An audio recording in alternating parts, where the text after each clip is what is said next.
13 বছর হয়ে গেল নেতায়ের ঘটনার ট্রায়াল শেষ করতে পারল না সিবিআই। আসলে সিবিআই কিছুই করবে না।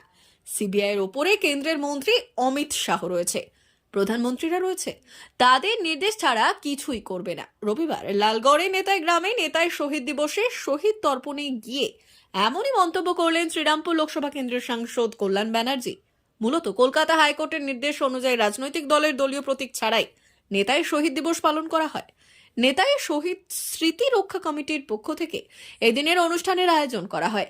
সেই অনুষ্ঠানে উপস্থিত ছিলেন সাংসদ কল্যাণ ব্যানার্জি, রাজ্য তৃণমূল কংগ্রেসের মুখপাত্র জয়প্রকাশ মজুমদার, রাজ্যের মন্ত্রী তথা ঝাড়গ্রামের বিধায়ক বীরবাহা হাঁসদা, বিধায়ক দুলাল মুর্মু। এছাড়াও উপস্থিত ছিলেন পশ্চিম মেদিনীপুর ও ঝাড়গ্রাম জেলার তৃণমূল নেতৃত্বরা ও নেতাই শহীদ স্মৃতি রক্ষা কমিটির সদস্যরা। এই দিন নেতাই শহীদ বেদিতে কল্যাণ ব্যানার্জি সহ উপস্থিত সকলেই মাল্যদানের মাধ্যমে শহীদ তর্পণ করেন। এরপর 2011 সালের 7 জানুয়ারি নেতাইয়ের ঘটনার প্রসঙ্গ তুলে মঞ্চে বক্তব্য রাখলেন কল্যাণ ব্যানার্জি। রায় দিয়েছিল কলকাতা হাইকোর্ট, রায় দিয়েছিল এখানে কোনো রাজনৈতিক দলের প্রোগ্রাম করা যাবে না। আপনার তৃণমূলের ঝান্ডা নিয়ে আপনাদের কেউ যদি নিয়ে আসতে পারে সেটা তারা করেছে, আপনি মানুষকে বাদ দেবেন কি করে? শহীদ মঞ্চের ব্যানারে মুখ্যমন্ত্রীর ছবি রয়েছে, থাকতেই পারে, মুখ্যমন্ত্রী তো